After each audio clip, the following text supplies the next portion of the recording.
We've got Summer League ball here today in our episode of our draft-only franchise on 2K23. Our first chance to see Jackson Baldwin, just drafted number 2 overall in a professional setting. He's going against Freddie Staples here. This is our third game of Summer League. Going to show more condensed highlights here of the first 2 games. And then we'll watch a full third game here. Just want to give you a glimpse of how our rookies performed at Summer League, particularly Jackson Baldwin, who early on in this game has already picked himself up an assist and a long-range shot. Not going to show much in the way of the Spurs, but maybe a few Freddie Staples highlights here and there in this episode as he gets that layup to go. Baldwin had himself a pretty tough matchup today in Jeremy Sohan, who's a very good defender despite just coming into his second season. Fast break opportunity here. Jackson Baldwin driving it in, spinning around and getting the layup to go. Very nice move. We got off to a 20-2 lead here, and Antonio Felder, the big man that we got in undrafted free agency, with the swat there of Gogo Bitadze. Not even close. That was a nice defensive play. Jackson Baldwin driving to the basket, gets the basket to drop with the foul as well. He is a very impressive player going downhill here. Deon Haywood, good to see his first action. He was the guy we drafted at the very top of the second round in this draft. He dishes it to a cutting Jackson Baldwin, who makes the reverse layup. Ruben Reese, another one of our undrafted free agents, splashes the 3 home. Worth noting that Bradford Reed's our second pick, as Deon Haywood gets a nice assist there, was injured for Summer League, so we don't get to see any Bradford Reeves, and of course, I'd like to see him as we traded up to get him, but we got plenty of shot makers on the outside playing in his stead. Deon Haywood, one of them, hitting that corner 3. In the post, Jackson Baldwin gets double teamed, doesn't matter, he gets the shot to fall. This guy is an absolute beast on the interior. Freddie Staples, a couple of pump fakes here, then finds the cutting Charles Bassey. Nice feed. And of course, had the Magic done the predictable thing and drafted Jackson Baldwin, like I certainly thought they would, and I'm sure most of you did too, we would have taken Freddie Staples. And so that's easily the biggest what if of the franchise early on, is what if we couldn't have selected Jackson Baldwin and we ended up with Freddie Staples here. But so far in this game, I'm pretty happy with the way things are turning out. Baldwin finding the open man, creating shots for himself at all 3 levels here, starting the second half after a 21-point first half lead with a turnaround shot pure off glass. This guy, if he's making shots like that, I honestly don't know how you guard him here. And going to that fadeaway in the mid-range once again, and that shot is good. That's probably the one shot we didn't really see from him much in that college preview. Kentucky just didn't really feed him much in that area. But he's proven that that's a place where he's going to be able to score pretty well. Antonio Felder here gets the layup to go through the contact, and so he got himself an and one. Freddie Staples on the other end, running the pick and roll with Bitadze to perfection here. Doing it once again, finding his man inside. He's a really good floor general here. This time, though, he's going to get stuffed by Ruben Reese.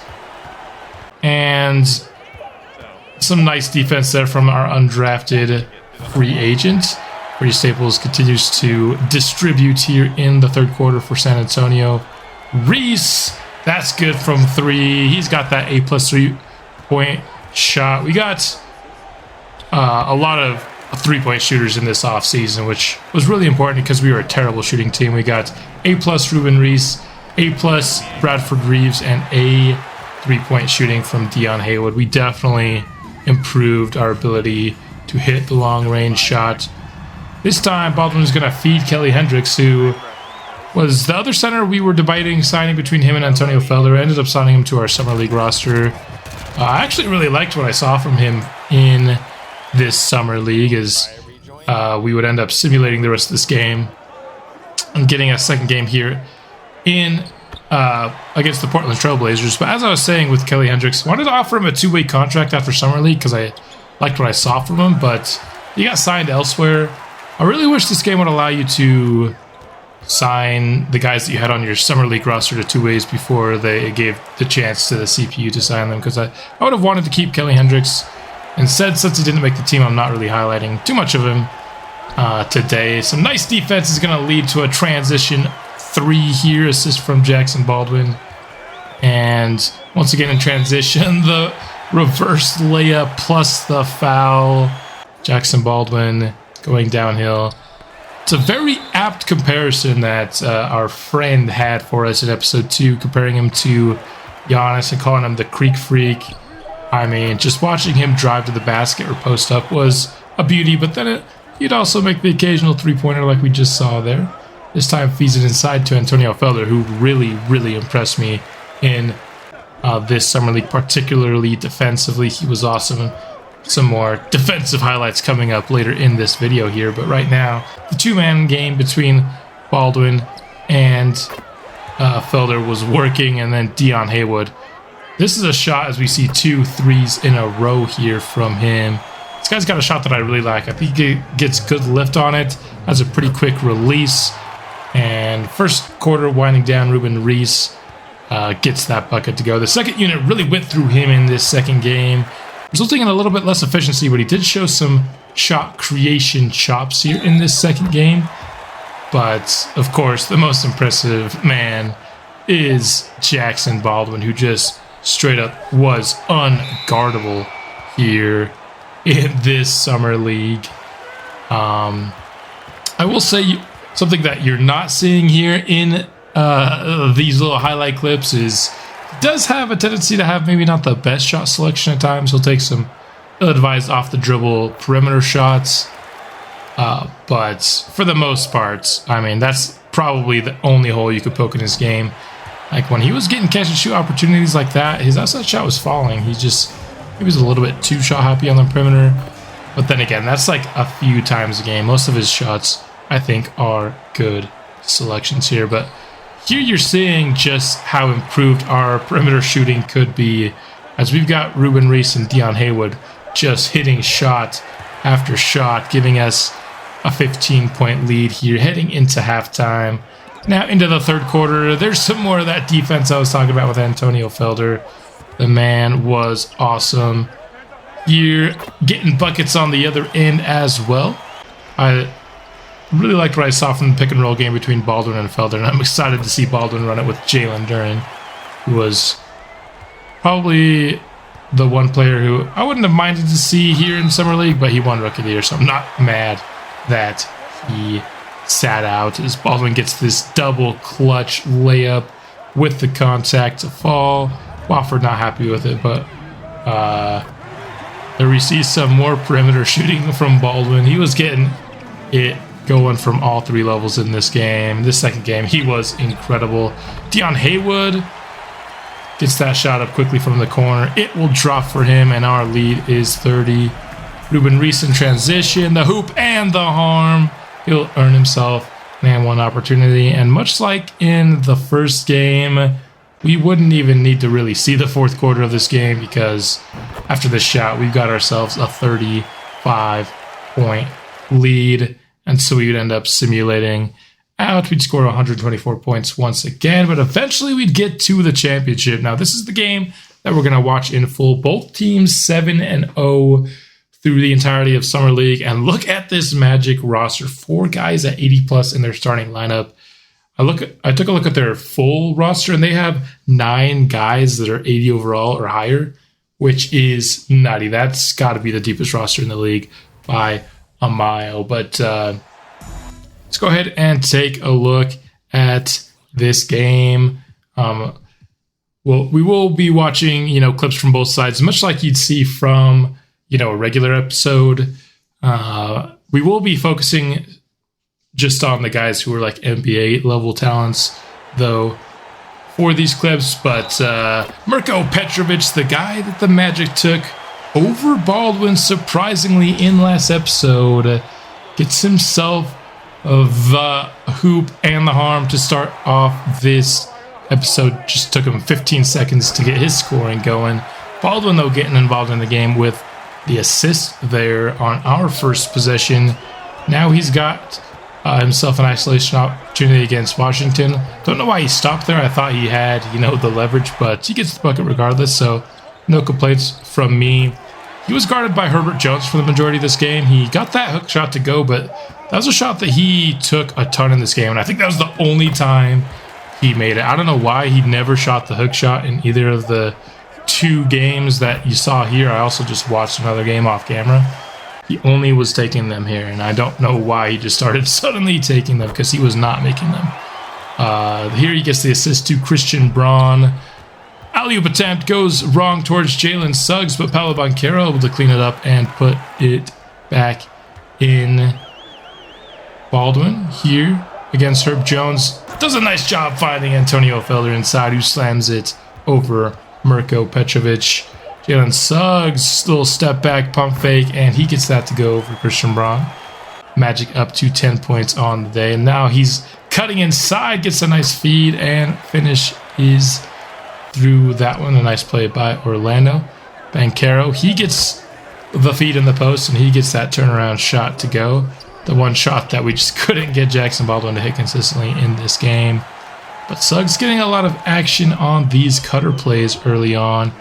Deion Haywood pulls up from short mid-range and gets his shot to fall. But here, as the first quarter comes to a close, Herb Jones just steals it right from Ruben Reese, and then Reese allows the and one. A really tough sequence for the undrafted player, but going against like a 25-year-old Herbert Jones, who I have no idea why he's playing Summer League, can't really blame him. So we only score 15 points in first quarter. We've been scoring 31 points per quarter through the games we've been watching, and we couldn't even get halfway there in this first quarter.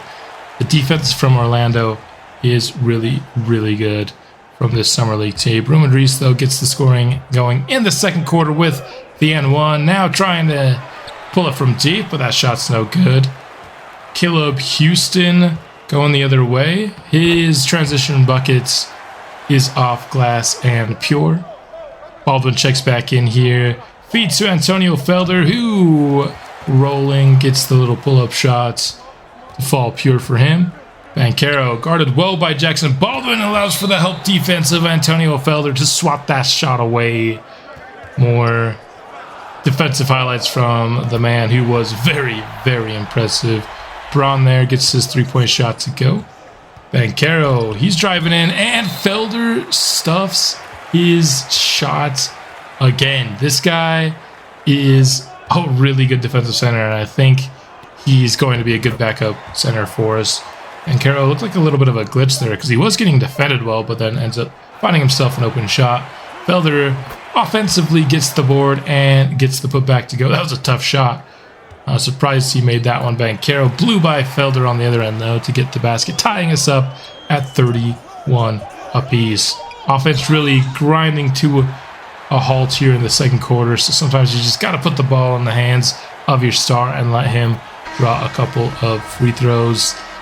I got to say, his driving tendency, I haven't actually looked at his tendencies yet. It's got to be high because this guy is always attacking the basket. It feels like, well, not always. Like I said, occasionally he'll pull up from the perimeter on shots that I don't like, but he drives a very, very heavy amount, and I think he's done a good job getting to the line. We don't always show all of his free throw attempts, but I feel like he does a good job drawing the contact when he's not finishing through it for the and ones. So I think he'll get a pretty high rate of free throws here in his rookie year, and ideally throughout his career here. Jalen Suggs pulls up from mid-range and ties this game back up at 35 apiece.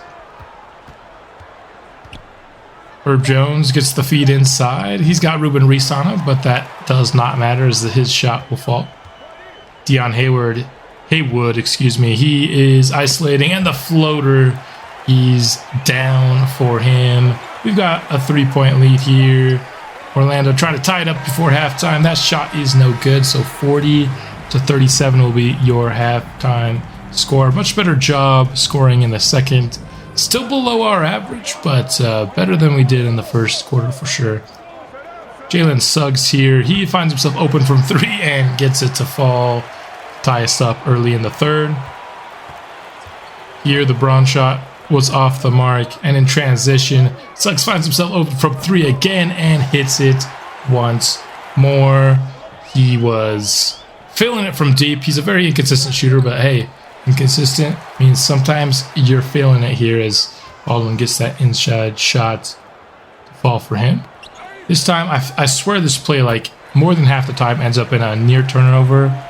This results eventually in an open layup. So it's like play that kind of half works as we lost Paolo Banchero there in transition, and he finds himself a dunk. Baldwin from the corner. What a weird pass. I don't know how he got that off and how Felder freed himself up there, but nice play as he'll slam it home. Mirko Petrovic, haven't seen too much from him scoring-wise, but he gets that shot to go. He was very good defensively, forced a lot of misses as Braun gets the tough midi to fall pure for him. Coming off some screens, Jalen Suggs will get the and one and give Orlando the lead here halfway through the third. Both teams played some pretty great defense, I'll say, throughout this game. It doesn't show nearly as much because we're really showing clips of the makes, but I will say both teams played admirably defensively there. We just had to hit shots like this one from Deon Haywood with Suggs right in his face. But Suggs had himself quite the game today offensively. Could that be a sign of, maybe a breakout season from him on Orlando? If that's the case, that could be pretty dangerous this year. I think the addition of Mirko Petrovic makes them an insanely deep roster here. Ruben Reese pulling up from 3. That one will rattle around the rim and in. And Las Vegas will retake the lead. Here, Haywood deciding not to shoot. He'll drive it inside instead and get the and one opportunity from Donnell Sloan, who was definitely on my draft board and on kind of my short list if we would have drafted Freddie Staples instead. I think he was kind of on that short list for using that second first-round pick on him. Ultimately, of course, we ended up not taking Freddie Staples, so we needed to use that pick on the guard. But here, a nice transition basket with Ruben Reese. Wish we would have passed up to him a little bit sooner. Maybe we could have seen him dunk it. But here, Ruben Reese left open from 3 in the corner. And I was just pretty impressed with this team's ability to hit the three-point shot. I think, last year we were last in the league in scoring, and being terrible at shooting was a part of that. Don't know if we're gonna not be last in the league. I can't guarantee that. We were quite bad, but our scoring ability has definitely increased for Season 2, and so hopefully we can see some more high-scoring games from the squad. Not saying that these guys will all get, consistent playing time in the regular season roster, but some of them will for sure here as Nembhard knocks down that 3 to retake the lead start of the fourth. Donnell Sloan here, talked about him being on our short list. He gets that corner 3 to fall. Not a great three-point shooter, more of a mid-range specialist, but he can knock it home from deep. He does have, I think, a C three-pointer, if I'm not mistaken. Nice finish through contact there from Jackson Baldwin, leading to another Donnell Sloan 3 as he's keeping Orlando in it here in the fourth. Jackson Baldwin slams it over Sloan and Petrovic, though, on the drive. We've got to see this one again.